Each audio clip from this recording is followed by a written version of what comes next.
Ladies and gentlemen, welcome back to Common Room Conversations. My name is Chris White. And I am Brendan White, and it is good to be back, ladies and gentlemen, after about a week and a half, 2 weeks break. Yeah, we took a week. When we were gonna record last week, I woke up and I text Brendan and I was like, "So, kind of woke up with a cough and my nose is real stuffy, so probably shouldn't do it this week." Yeah, And yeah, no, so, it was a good call. yeah, but I'm perfectly fine. Yeah, Took one day and I was we're all perfectly good. good. But we did throw out a little bonus episode last week. So we gave you guys the access to the Don't Look Up um, trailer, which was exclusive for subscribers over on Anchor, and I threw it out as an episode for everyone to kind of get a little bit of a taste of what we give our subscribers for free. Yeah, and if you haven't seen Don't Look Up, guys, I highly recommend it. I just watched it last night, and it holds up. It's a great movie. It's very funny, and it was just a brilliant movie in general. It's still on my watch list. I love movies, but my attention span I just can't sometimes. So I Well, you're not finished with Star Wars yet. Yeah, well, yeah. I took a break from Oh, Star Wars. oh, did you? I actually started watching Dynasty today, actually. And I'm almost done with season 1 of Dynasty. I'm like 11 episodes in. I just Wow. all day just sat there. And they're 45-minute long episodes. That's crazy. It's been a day. But this week we have a few things to talk about. Because we took a week off, we of course have a lot to talk about. I already had 2 weeks of stuff blocked in because we had already taken a week off before, so we already were a little bit behind. So now we're really behind. So this week we're going to be talking about the new Nicolas Cage movie, The Unbearable Weight of Massive Talent. We're going to be talking about The Bad Guys, which is a DreamWorks animation movie, which we've talked about in the podcast a little bit with confusion on that movie. The Big Gold Brick, and Talk The about Lost a ball City. of confusion with that one. And The Lost City. And then on our bonus episode that you can go ahead and find over on Anchor, we're going to be giving some real spoilers over massive spoiler warning, guys. And so if you don't want to have it spoiled, I mean, by the time this episode's out, I don't feel as bad because the movie's already been out for 2 weeks. I won't feel as bad, but we'll be talking about Spider-Man: No Way Home, the record-breaking movie and the highest rated audience score movie on Rotten Tomatoes in history to remain that way. It was phenomenal. And I'm so excited to be talking about that over on Anchor as our subscriber exclusive episode. But I think we just hop right into it. So the first movie we're going to be talking about today, guys, is The Unbearable Weight of Massive Talent, which comes out on April 22nd, 2022. So not too far away. We got 3 months. 4. 4 months, yes. Yeah, 4. You just made me question myself there. Yep. I was like, wait, I know my months. I gotta admit, when Chris threw this idea out to talk about this movie, I had no fucking idea what this movie was or was about. I watched a trailer for it, and I right from just seeing the clickbait for the movie, and seeing Pedro Pascal and Nicolas Cage in the same scene, I was like, oh my god, I already like this movie a lot. Yep. And watching the trailer made me want to see this movie very badly. Yeah. Nick Cage definitely just has I don't know, it's very rare to find a movie with him sometimes, I feel, but every movie you see is it's the shit. It's so good. He's had so many, especially lately. What was that one that just came out not too long? I think it was either 2019 or 2020. It was one of those he was Willy's Arcade or something. He was like it was almost like a horror movie kind of thing. But he did Mandy. He did Mandy, and then he did another one. It was it's something Willy's Arcade. Let me see if I can pull that up real quick, because I saw that and I laughed and thought, wow, that's gonna be ridiculous, and I can't wait to watch it. Yeah. Well, what I mean when I say it's hard to find him, it's hard to find him in big money movies, is what I feel like. I feel like he's as of late, yeah. As of late, yeah. It's But this seems like it's got a lot of budget pumped into it. It's got an all-star cast, and I'm freaking excited. Yeah, I am as well. I'm very excited. Pulling up the information. Color Space, is that what you're thinking of? No, I don't know. Because that was a recent movie as well. No, I don't know why it's on here. Can't seem to find it. But I'm also excited too that because Nick Cage is such a diverse actor with any role he plays in, and it's gonna be very refreshing and interesting to see him playing himself. Yeah. And it seems as though, like, even in the trailer, like, maybe he even, like, had a part and a hand in writing his own, like, lines for the movie, because it seems a lot of, like, the lines are his own, and, like, how he actually would conversate with some people, So especially with the line when he comments on his own grotesque statue of himself, his statue of himself that Pedro Pascal owns. It's like a wax model, and he's like, it's so grotesque. I'll give you $20,000 for so it. here's one thing that I when I was doing my research, I found out, but I wasn't gonna talk about it because I was like, I don't need to. But I feel like I should bring this up now. But the director is Tom Gormican. I don't know how to say his name. I always screw him up. And this is only his second director thing. But he actually wrote the movie. And him writing this movie was the reason he wrote it was because he was trying to save his career. This was kind of like his last straw to grasp onto a Really? career and not lose it. And it wasn't gonna be made. He just kind of wrote it as a test to what he can do to show people, and it ended up actually causing a bidding war between three studios of who wanted this movie because they wanted this made and they thought it was such a great script. Which is gonna be incredible to see too, and especially because right off the bat you see you got the two leads. You got Pedro Pascal, which is he as of recent he's been blowing up because he was in the Kings. He was 2017 he was in the Kingsman, the Golden Circle, and then now we know him as Mando, Mandalorian, and he's just a phenomenal actor all around. And then you got him and acting aside Nick Cage as himself. You got in the trailer you have Neil Patrick Harris, and and we don't even know who else will officially be in this movie. Like there could be more announcements, and then there's like a more lot people of we see in the cameos. trailer. Yeah, there's gonna be. I've already. I know that Quentin Tarantino is confirmed. Really? Yes. Well, the summary of the movie. Speaking of Quentin Tarantino, a cash-strapped Nicolas Cage agrees to make a paid appearance at a billionaire's superfan's birthday party, but is really an informant for the CIA. Since the billionaire fan is a drug kingpin, and gets cast in a Tarantino movie. Interesting. So it's gonna be an interesting one. Yeah, especially with all these cameos that will be in this movie are kind of like I'm gonna talk about it again.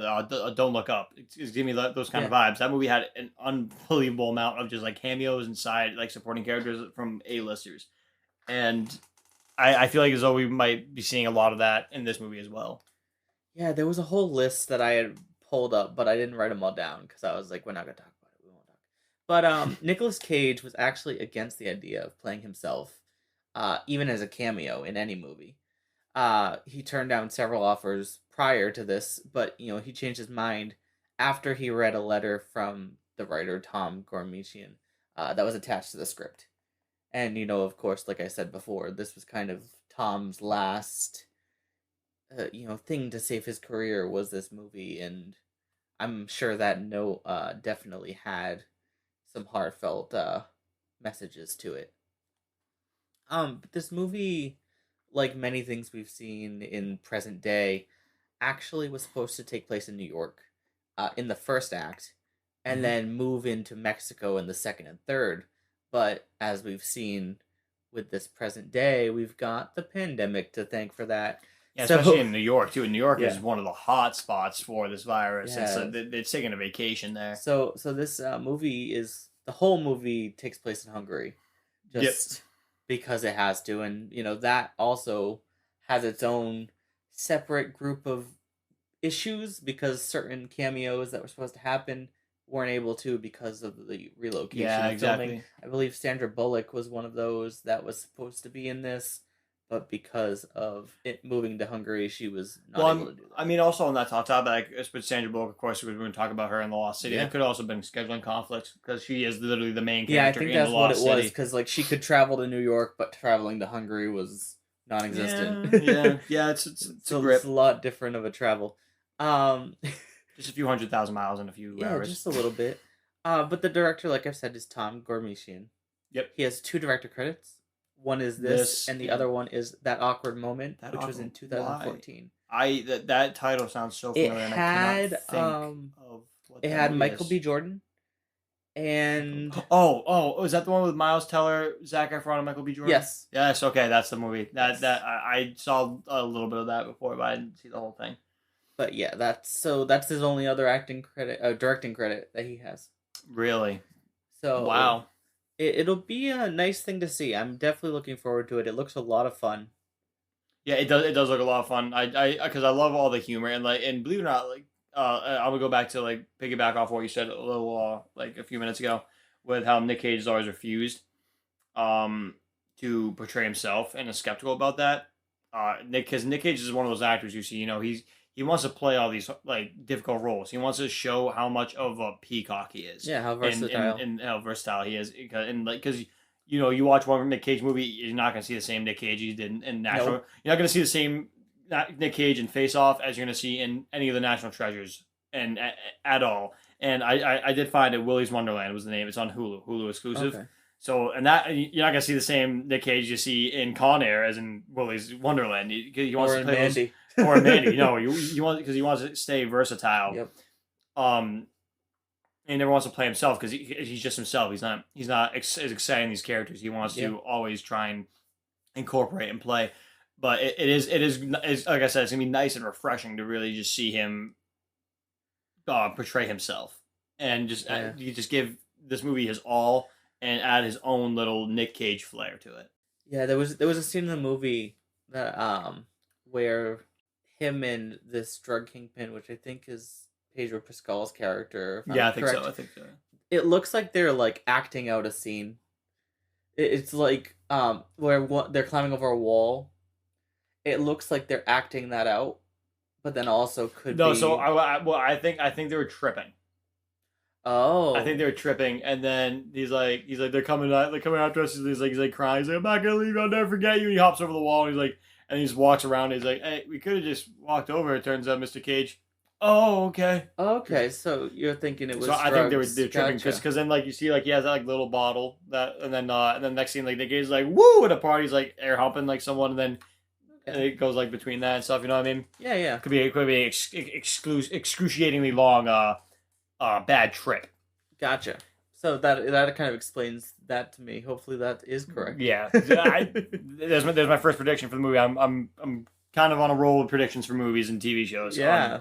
on the podcast. So we'll see if that comes to fruition. I'll just have to remind myself that that's what I'll predict in this I'm gonna be movie. honest. This is probably a movie that I will see in theaters. I will easily see this movie in Yeah. theaters because the cast is so phenomenal and I've been going to the movies a lot and I'm gonna probably be seeing Spider-Man for a third time coming up and just like I love just like the atmosphere going back to the scene like going to the movies and everything. It's just so great. I saw have to see Nightmare Alley. I saw Well, to see I American got Underdog. super lucky. I went to the theater twice now to see Spider Man, and when I bought my tickets, I kind of try to strategically buy it to where I'm not around people. Uh And I've been so lucky that I've had no one sitting next to me both times. which is weird because both times I went God. it was insane because the first night we went opening night, my girlfriend and I, and we were in the front row. Yeah. And then the next time we went, I was like, oh, I bought tickets, and there was like nobody in the theater. And then by the time we got to the theater, it was packed Yeah. because nobody wants to. This movie is going to be out. Okay, we'll talk about this later because I'm going to get on a roll talking about Spider-Man. But yeah, so again, April 22nd, 2022, guys. Unbelievable Weight of Massive Talent. Be sure to go check that out because it looks Yeah, great, and but we were going to check it out as well. this movie also comes out on the same day as our next movie. The Bad Guys are coming April 22nd, 2022. Same day as The Unbearable Weight of Massive Talent. So it's going to be kind of a battle for the box office for this Yeah. weekend. Well, they're different. So The Bad Guys is animated. Yep. And we know animated movies are far and few between. So typically animated movies stay in theaters a little bit longer, just because there's not too much kid content that gets released. So Exactly. they Yeah. tend to stay in box office for a while. So we'll probably see that in theaters probably about 2 months, where Unbearable Weight will probably last about a month, depending on how good it does in box office. I don't even see the Bad Guys lasting 2 months of being on, like maybe like a month and a half, only because the month after we get Doctor Strange 2. Well, but that's different. So there's always going to be an animated movie in theaters. Whether it gets in theaters and just has 1 or 2 showings a day, it'll stay there for 2 months. because when I worked at the theater, we always had horrible animated movies, but we had to Gotcha. have them to give kids options of what to see because they didn't have much that got released. Yeah, it's fair. So it might only have 2 showings a day in a theater. Yeah. But it'll stay in theaters for months. Yep. Until the next best thing comes out, and then it'll be right out the door. Exactly. And the next thing will move in. But the summary of this movie: Mr. Wolf, Mr. Snake, Mr. Piranha, Mr. Shark, and Miss Tarantula hatch a plot to pull off the ultimate heist. I hate spiders. But the spider is voiced by Awkwafina. Yeah, whatever. So you can't really hate the spider. Yeah, conflicted feelings now. The spider is real cute in that onesie, I will say. No, fuck that. Fuck that hard. But this is actually, speaking of Awkwafina, this is her 5th animated movie. She was in Storks in 2016. Yep. She did the Angry Birds movie 2 in 2019. The SpongeBob movie, Sponge on the Run, which was a Paramount Plus exclusive. And she also did Raya and the Last Dragon, which was on Disney Plus, right? That came out on Disney Plus, really. Yes. So she's been Awkwafina has been doing so much with Disney lately, especially because now she's in the MCU. But this isn't Disney. This is DreamWorks. No, this isn't. But I'm this saying is Universal. With Raya and the Last Dragon. That's like what, same year, 2 Disney projects, 2 major Disney projects. As Raya and the Last Dragon was very well received. And so was Shang-Chi. Yeah. So, I still haven't seen Raya and the Last Dragon. I haven't either. I really didn't have any interest in it, but people highly praise it. So I mean, if I'm bored one day, maybe I'll watch it. Yeah. But Craig Robinson is also in this. Love Craig Robinson so much. And this is his 2nd DreamWorks animated film. Yeah, he was in the Shrek Forever After, right? Yep, Shrek Forever After in 2010. So 12 years prior. He's been doing other things, making his cameos in Brooklyn Nine-Nine. Yeah. His Pizza Hut commercials, killing it. And this is DreamWorks Animation's 42nd theatrical release. Wow, Jesus Christ. 42 theatrical movies from DreamWorks. Some of the best movies out there. We better get the most unbelievable movie for the 50th. We better get the most insane. I want a multiversal movie of every single character. Every single character they've ever had. Every DreamWorks movie in one movie, and it's gonna be 4.5 hours long, and it's just gonna be nuts. True. That's what I want to see for the 50th. That it has to happen now. It has to. Yeah, you hear DreamWorks? Spoken. Come on, DreamWorks. They're not listening to our podcast. No, definitely not. Okay, so let's kind of break down a little bit of the trailer. So it seems like in the beginning they are the bad guys. No pun intended. I'm the bad. Yeah, I loved that. The instant that Billie Eilish's bad guy popped up was so good. I knew Ozzy just right from my type in the trailer. I was like, I'm gonna hear Billie Eilish, aren't I? I know it's gonna happen. It starts off with them doing this heist. It's giving Ocean's 11 vibes. They're over here trying to steal something from a gala, and then it kind of transitions into them trying to turn their lives around. As it should. And their mission is to go and break into an animal testing facility and help all of the guinea pigs escape. Easy, right? Yeah. And then they send the snake in first. And what happens? The snake opens the door, and every single guinea pig is inside of the snake's stomach. Because he just ate them all. Delicious. And he went, oh, they're in a better place now, as he's rubbing his stomach. Sick bastard. And then snake. Later in the trailer, we see the same guinea pigs running through the streets, but it looks like they've been, like, kryptonited, kind of. Their eyes are glowing blue. And it's like, what happened from snake stomach to running through the streets like you've got some kind of poison running through your vein? Yeah, I don't know. I saw it too, and I was like, wait, what the fuck just happened? Yeah. I was like, wait. It kind of just jumped very quickly. Yeah. I was like, what the hell? I didn't even know what to make of it. No. There's a lot of story missing. Yeah, I feel like we need another trailer before it comes out. I'm sure we'll get one, but we need like another trailer to come out before the release of this movie. So I could be like, oh, okay, that's how those fucking glowing-eyed guinea pigs got there. Ah. Oh, they fell into a boiling Vat vat of of toxic chemicals. waste. Yeah, Oh, all right. okay, that makes sense. Oh, now we get it. Yeah, but we didn't get that, so we'll see in the future. But it looks really cool. I love the animation to it. Yeah, well, DreamWorks never fails with their animation styles. No, definitely not. It gives off a different vibe feel than DreamWorks animation movies because it's like they're robbers, and I feel like that's not something that we've seen from DreamWorks. Yeah, in the actually, past. what the hell, DreamWorks? You're kind of bad influencing kids here now. It's owned by Universal now, so they're getting edgier. You know what? Yeah, they are. They don't give a shit. It's not Yeah. just like they said when we were on vacation. This ain't Disney. I don't gotta be nice to the kids. Yep. But I was expecting this movie to not be PG. With the title of it and the theme to it, I was like, this got to be 13, PG-13 or something. This has to be given some swears in it.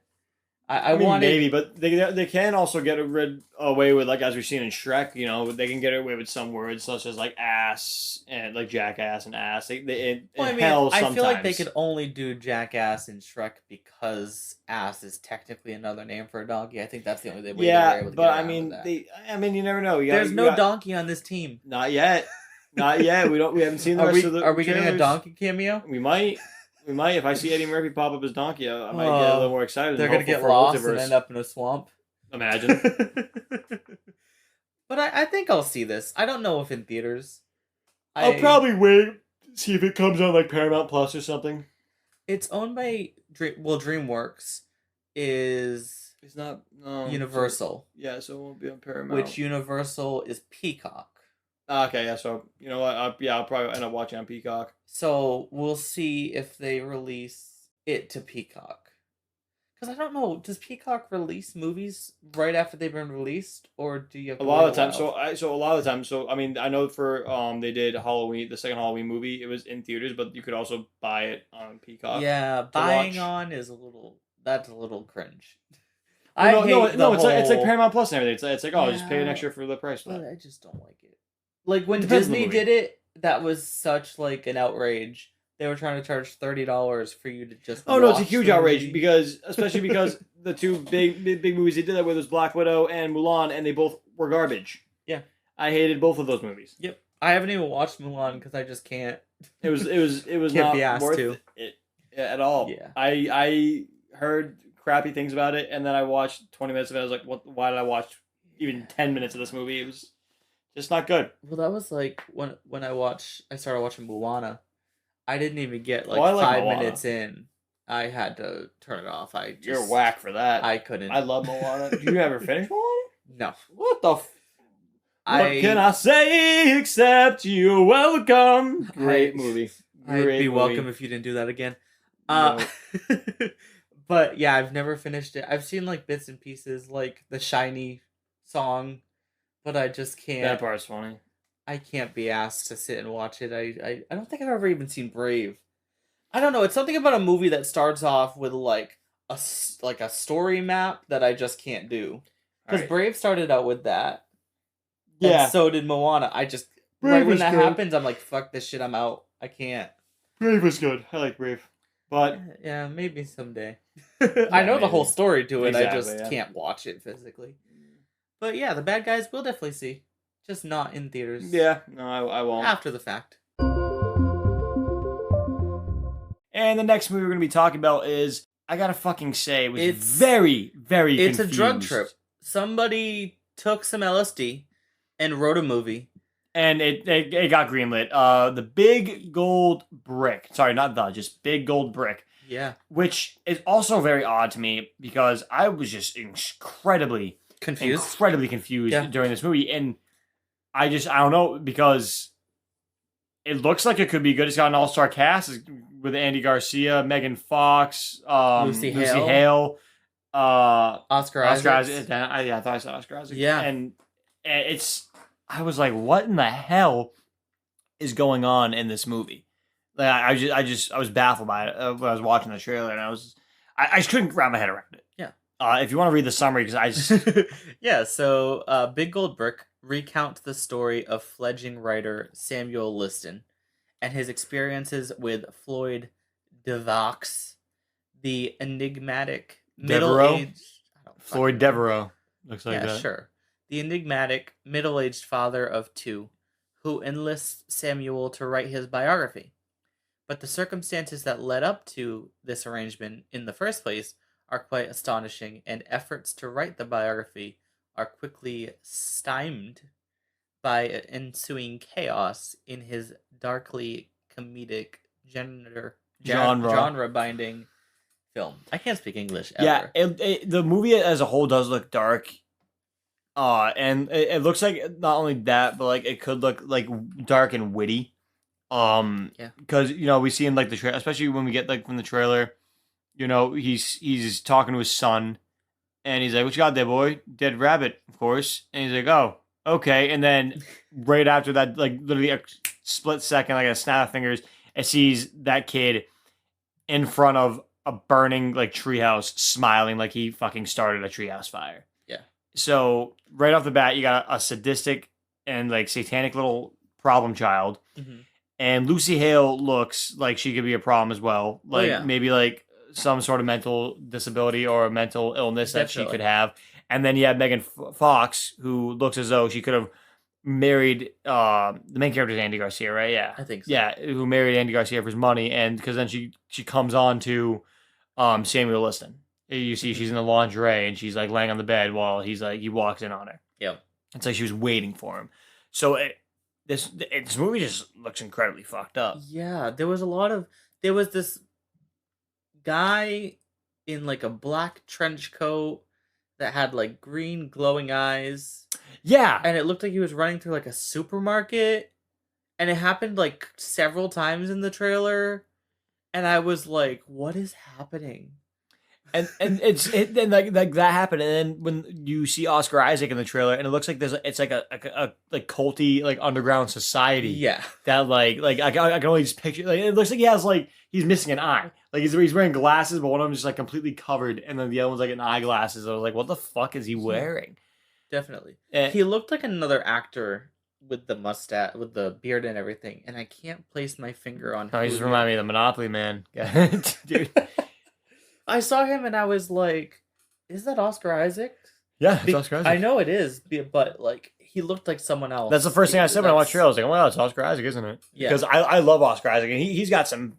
He's really blown up since appearing in Star Wars, The Force Awakens. Because then he was in all those Star Wars movies, and then he was also in Addams Family 1 and 2, the cartoon versions. He was in Dune. He was in that. What was that? Card game, card movie. Oh, it was counted cards. Card Counter. Was it card count? Card? And then the now Martin Scorsese film. And now we're also going to be seeing him in the MCU. He's going to be playing Moon Knight when the Moon Knight series comes out on Disney Plus, which I am very excited for because I love Oscar Isaac and there's been so much hype around him, and him just being announced in this movie. Honestly, that's what really grabbed my eye. Like, really, is being able to see Oscar Isaac in this movie. Especially because watching the trailer, I was like, what the fuck? I was like, oh, Oscar Isaac, okay. I trust a lot of movies that Oscar Isaac's in. He really hasn't had a flop. This is it. But this no, I don't know if this will be a flop. It'll be interesting. I feel like if I see this, yeah, I will be like, okay, that was good. It might make sense when you actually see the whole thing. No, I'm saying it won't even make fucking sense, but I'll still for some reason like it. Okay. Because I can't even make any sense of this trailer. Yeah. The most I got from it was, okay, he's writing an autobiography. Yeah. I understood the basic plot, but then there's him falling like through space, and then that mysterious guy through the grocery store. Yeah, but this movie just looks very confusing, and it's a movie I'm gonna have to see. I think to watch the movie, you need to get on LSD going into the theater. No, I feel like you'll need to get on LSD to watch Doctor Strange when that one comes out. That won't be the first one was trippy enough. The second one I can only imagine. Yep, but some good LSD films. But the director is Brian Petsos. Yeah, Petsos, that sounds right. He has 6 director credits, and everything other than this is a short. So this is his first big film, and it is a doozy. Yeah. We'll see how it goes. I don't know. I may see this in theaters. Not in theaters. I mean, there's nothing else really coming out around that time, so I mean, I guess I'm gonna have to see it in Yeah, theaters. in February. So we'll see. We also said that about January too, but then when I sat down and looked through all the movies we've done, there's a lot coming out in Yeah, no, January. there's a decent Shockingly, amount.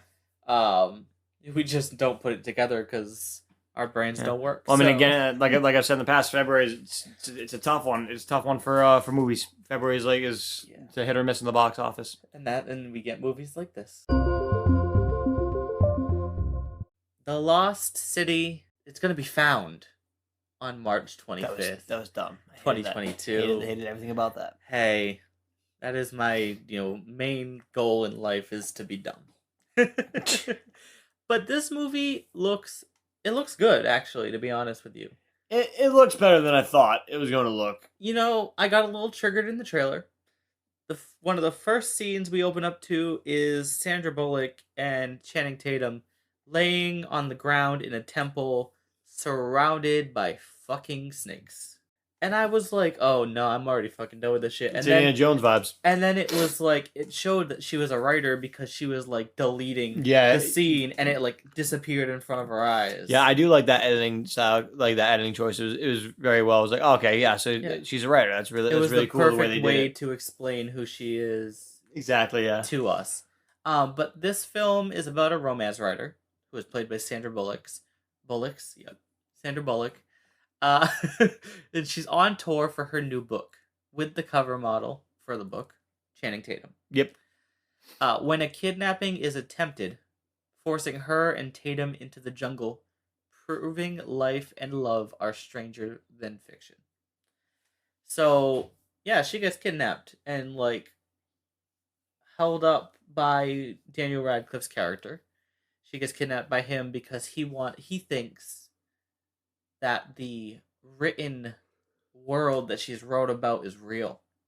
Yeah, and he's gonna be severely disappointed in that. So he's a little interesting of a character. Well, I feel like his character would be very hopeful, and then coming to the realization that maybe later in the film that it was all made up and fake, he'll be stupid. pissed. Yeah. He'll lose a couple screws and that old noggin of his. But this movie also has Brad Pitt in it. I feel as though we won't see Brad Pitt for long. We in won't. This movie.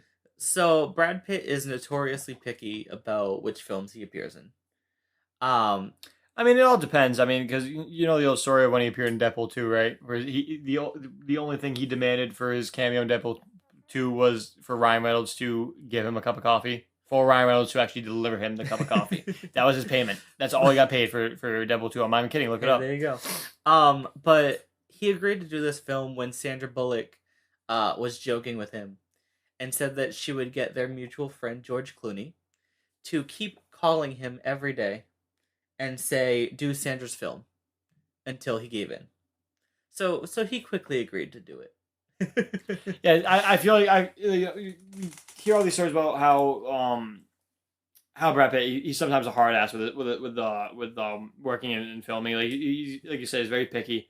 But I feel like he's also got that whimsical joking about him. Like again, like how he had that with Sandra Bullock and George Clooney, and then he also had the thing with Ryan Reynolds for Deadpool 2. But a lot of Brad Pitt's movies, I will say, I do like. I think there's only one I've ever not liked, and it's World War Z. Mm-hmm. But I know my last film I loved with Brad Pitt and Leonardo DiCaprio was Once Upon a Time in Hollywood. It was one of my favorite movies of all time. It was incredible. But he was actually just in a movie with Sandra Bullock called The Bullet Train. I think that came out this year or last. Bullet Train. And she did a cameo. So she wasn't in, like, she just did a cameo. And that's how they met each other and became friends, and then it led to her asking him to do this. But this movie is actually a Paramount Pictures movie.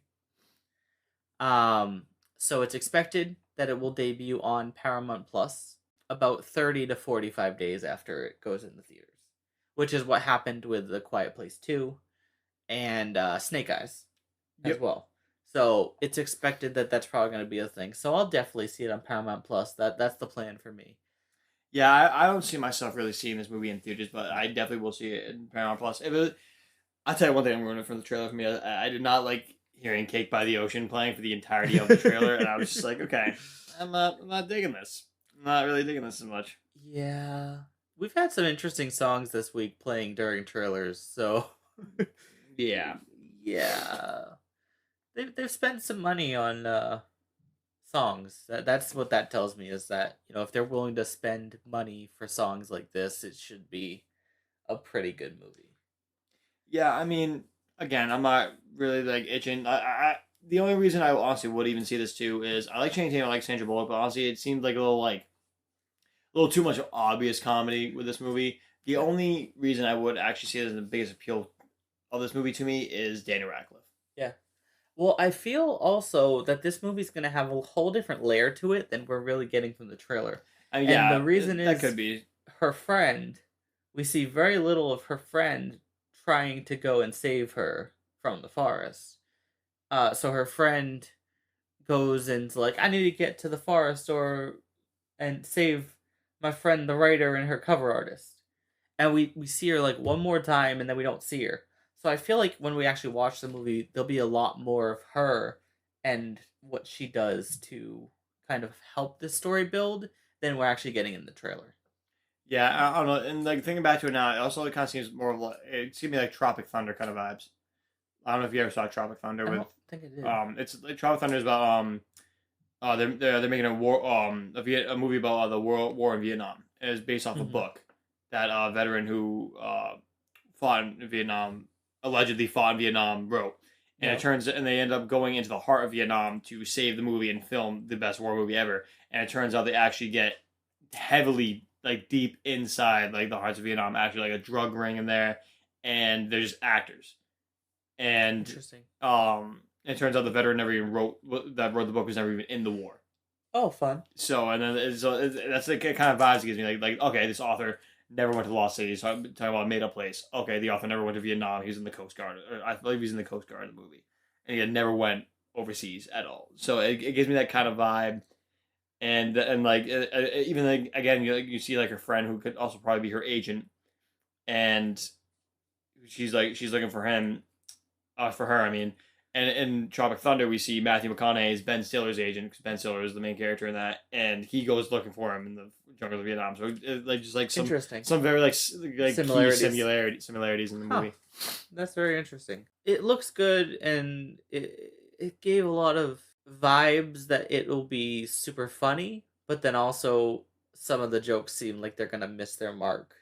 Yeah, these jokes are gonna be a hit or miss, and honestly, it's gonna be a 70-30 of 70% miss and 30% hit. I think. Yeah, but this movie has two directors. It is Aaron Nee and Adam Nee. They're brothers. So most of their directing credits are the same. Aaron has 9 credits, where Adam has 8. So he did one thing without him. But they are also directing the upcoming Masters of the Universe uh, project, which is in pre-production, which is going to be a new He-Man project. Go, gotcha. They also directed Band of Robbers in 2015 and The Last Romantic in 2006. So those are their only movies. The rest are all shorts. Gotcha. The rest of the project. So, there's not too much from them that we can kind of cross-reference. So hopefully it turns out well. Yeah, he's hoping.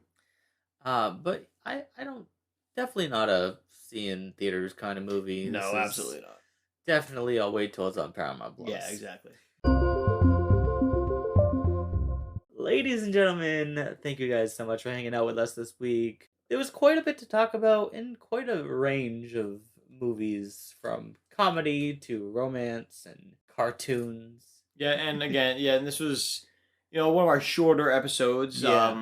Really hit the mark with a lot we had to talk about. Because these trailers they show us a lot, but they don't show us as much as we've had in the past. Yeah. Usually, I have a huge list of notes for everything that like has several bullet points for each movie. I have no bullet points for anything. Yeah, exactly. It's harder to do with some of these movies, especially because we don't have a second trailer for Lost City. A lot of these trailers like quite literally just came out. Yeah, we just got trailers for them. So recently. Yeah. So it's very hard to do.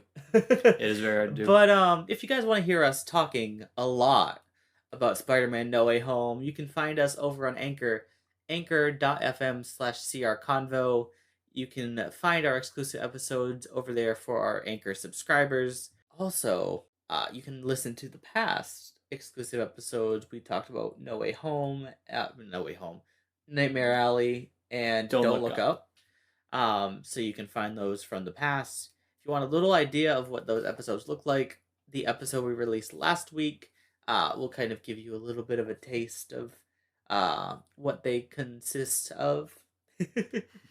But if you guys want to follow me, you can find me over on Twitter at Chris White with 2 T's. You can find me over at Brennan White 3 over on Twitter. And then if you want to follow the podcast, it is at CR Convo. Thank you guys for hanging out with us. We will see you guys next week. Thank you very much. Bye.